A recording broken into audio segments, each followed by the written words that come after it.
Biden's long-delayed nomination of former Los Angeles Mayor Eric Garcetti to be ambassador to India has advanced in the U.S. Senate, clearing the way for a final vote on confirmation on Wednesday. Senators voted 52 to 42, with 3 Democrats voting no, actually, along with most of the Republicans, and 7 Republicans joined the majority of Democrats in voting yes.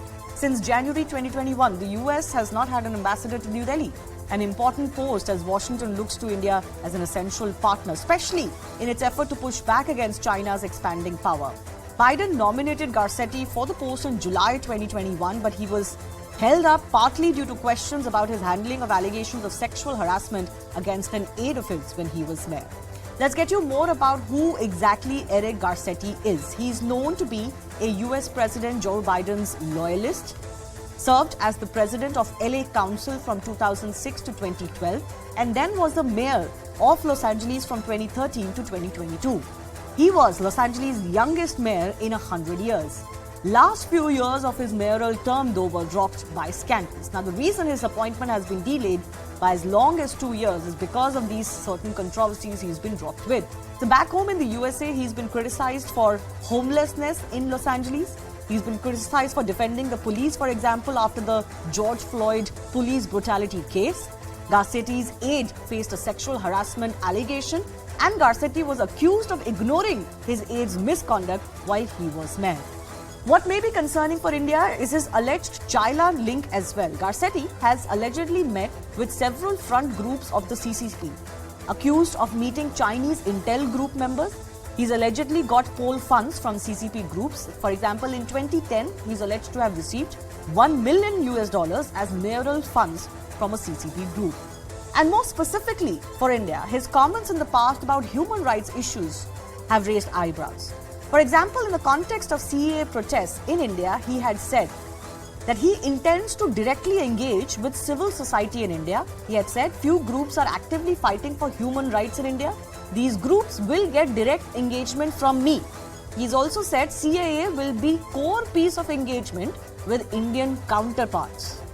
So the big question we're looking at today, as a controversial US envoy to India gets set to join his duty, how will this impact India-US ties?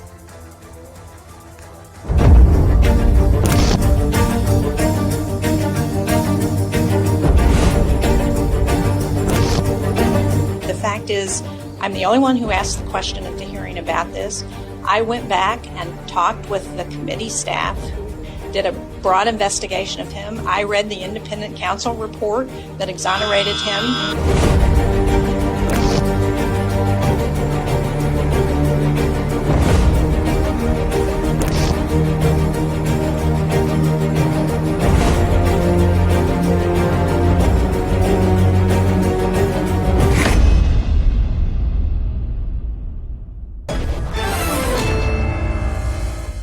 Let's go across to our experts joining us. Veena Sikri, former diplomat, and also Sushant, senior fellow, ORF. Veena Sikri, I want to understand from you first up, how will India look at Garcetti's appointment, as delayed as it is? Of course, India is going to welcome him. The Prime Minister has to go to US soon, so the ambassadorship has to be filled. But how do you think India will look at somebody like him because of his past record on speaking on Indian issues, and also the time that we're entering in terms of global complexities? The selection of an ambassadorial candidate is the prerogative of the sending country. Yes. And in that sense, he has selected Mr. Eric Garcetti as the ambassador designate. He's very close to President Biden. He was co-chair of President Biden's election campaign committee, so that there couldn't be a closer link between President Biden and ambassador designate Eric Garcetti. Now, that itself is a positive in the sense that the first task of an ambassador in India, and that India would look for, is for somebody who has the ear of the President of the USA, so that the message from India gets across and policies, etc., are framed, there's discussion, coordination, understanding, and so on. So that itself is a very good thing. Now, yes, I do agree, as you have explained, that there have been controversies about Ambassador Eric Garcetti, which have led to the delay of his recognition, of his acceptance within the American system. Long before it's come to us. I mean, the American system has delayed the whole process by well over a year. So now there are only another 18 plus months left before the next elections comes around. Yes. So obviously obviously there's a shortage of time. And from our point of view, the second most important role of an ambassador in India, as we see the US ambassador in India, is to explain India to the US president, to the American policymakers, and to frame a policy or recommendations on policy that would be to the interest of both countries and carry the relationship strongly further. Now, here, of course, the points you have mentioned about the relationship with China comes in, then his comments on the CAA, etc., come in. And certainly, looking at it on the face of it, one can worry. But I think that one has to have faith and trust in the nomination of the American system, and one has to have faith and trust in one's own interaction with the future ambassador designate, that we will be able to create a better understanding. Now, on the CAA, for example, how can you talk about human rights when the CAA does not affect the citizenship of any citizen of India? It is not a legislation which deals with the citizenship of any citizen of India. Nobody's citizen, no matter what citizenship, no matter what religion, what community, is affected by the CAA. It deals with the question of people who have been seeking citizenship of India, the minorities who have already living in refugee camps in India and facing a very difficult time with education for their children, with their own lives. There's a time limit, there's a date on that. So all these things, once they are explained in full detail, one looks forward to a greater understanding. And this is the most important thing about, this so-called human rights card that is talked about very often in the USA. It's based very often on a complete lack of knowledge of the facts, a complete lack of understanding on how the internal situation in India works. I mean, has there been a single complaint from any minority community in India about the reforms, the benefits that they are getting, whether it is on Jan Dhan Yojana or Awas Yojana or the clean campaign, the sanitation campaign, any of those? There's absolutely not a single complaint. So one does look forward to a time when a close confidant of the president of the USA comes to India, sees the situation, speaks to, he's completely free to speak to anyone, but certainly when But it's not like he doesn't have the access to that knowledge. I mean, he would have had the access to that knowledge earlier too. And we've known, for example, recently, you would remember, Sushant Sareen, in the BBC documentary context, it is BBC diplomats, right, whose role has come under the scanner of them going to Gujarat, writing a report, and trying to be judge, jury, etc. what happened in the aftermath of the first breaking out of the riots. So I'm saying that the role for these ambassadors is very important. It is critical. It obviously sets the tone of Indian relationships. They relay information, and that information sometimes can be very damaging. But on the CAA, the Americans have an equivalent law where they do prioritize citizenship for religiously persecuted minorities. So I find it fascinating that anyone is objecting to CAA. But secondly, it's not like they do not have the access to understand what CAA is. It's one thing for a human rights group activist to complain. It's quite another for somebody in his position. So do you feel that his appointment could be problematic? That he has biased views? Shivani, we'll have to wait and see what his views are. He's a diehard politician, and politicians' views are often fungible. They will say one thing in one audience, and then they will, they can very easily switch over, onto the other side. It's not so difficult. So one is that. The second is, I don't see how anybody who's actually a human rights activist can oppose CAA. Anybody who opposes CAA doesn't care a damn for human rights, because CAA is something which actually tries to protect and defend the human rights of persecuted minorities in India's neighborhood. And this is a point which has not been sufficiently or adequately explained, or by the Indian government.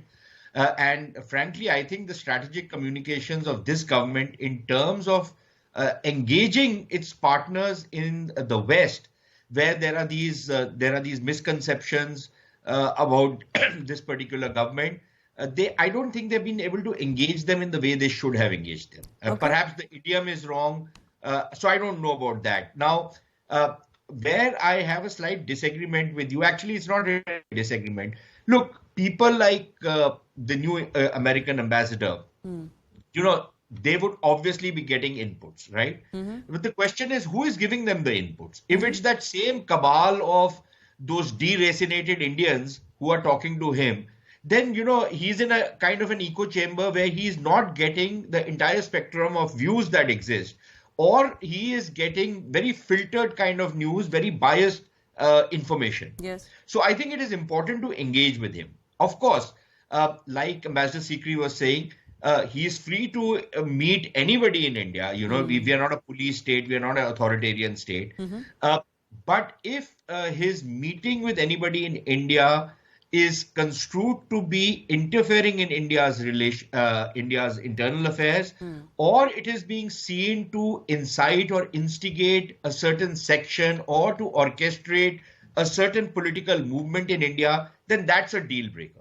Can I mention, Sushant, can I mention why his role is very important? Because you know about this, and I've been talking about this and interviewing people who've raised objections to, for example, these US reports, right? On freedom in India, on religious freedoms in India. Those are, a large chunk of them are complaints by Christian missionaries. They get picked up as anti-Islam rhetoric in India. India gets demoted in certain rankings, etc. So, this even small reports that the US produces via its embassies in India, it creates a big impact. And somehow we've been unable to set this right.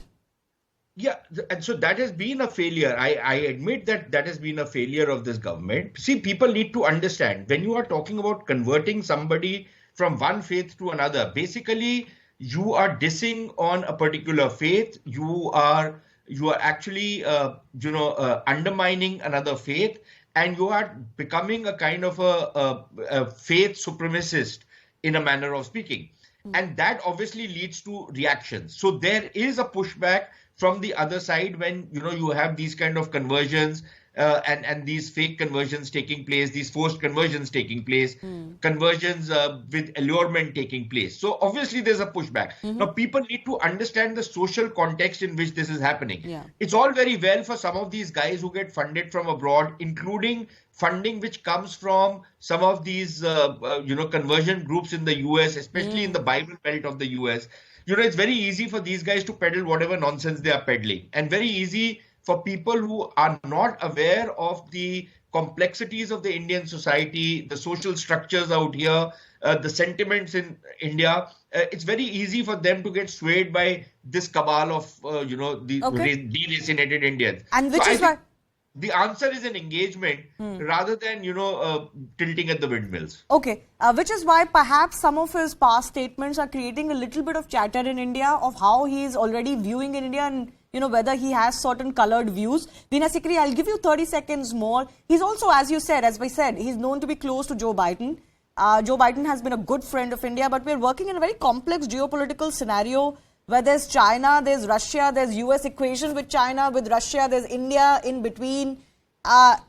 Because of those complex geopolitical situations, do you think Mr. Garcetti can work towards bringing India, US closer because he's seen as Joe Biden's man, or is there some question mark on him because of his China link? Well, I think the wisdom would be in accepting him at his face value and engaging with him frankly and fairly. This is very important, because if a person like him who has said things like that about the CAA and others, has come to India, is coming to India, one hopes with an open mind, then he's willing to engage with everyone, all shades of opinion. There are fringe elements in every group, in every society. We've seen so many of them in Los Angeles, where Ambassador Designate Eric Garcetti has been mayor. There's the whole George Floyd controversy, which is there around the time of his mayoral. So he's not new to these kind of controversies, and he should be able to see beyond the immediate, the evangelist wanting one point of view or the political opposition wanting another point of view and so on, and to see what is in the best interest of India-US relations. I do agree with you on one point, that the geopolitical situation is very, very complex. Yes. For example, right now you do have strong Chinese influence on the American American media, whether it's the Washington Post or the New York Times or other channels, they have a very, very strong influence which is working against India's interests. And it is well known that a lot of these stories that come in these newspapers are, supported by various elements. Yeah. The Chinese are giving huge support to the media there. So there is this complex situation. There is the group about, the Islamic group in America having combined with the VDems and the Freedom Houses and trying to show up India in a bad light. There's all kinds of, interest groups working in the USA. Unfortunately, though, I've run out of time. Veena Sikri, I've run out of time. Sushant Sareen, I do appreciate... sure we'll be able to overcome and we'll have a good relationship. Yeah, let's hope that this is, not really a spanner, but it will continue the good relationship between US, China. In any case, both of these are mature democracies that know how to deal with the complexities that India-US relationships have always had to deal with. But let's see how this works out for Eric Garcetti. I do thank our guests for joining us. On the other side, we'll get you some more news and updates we're tracking from across the country.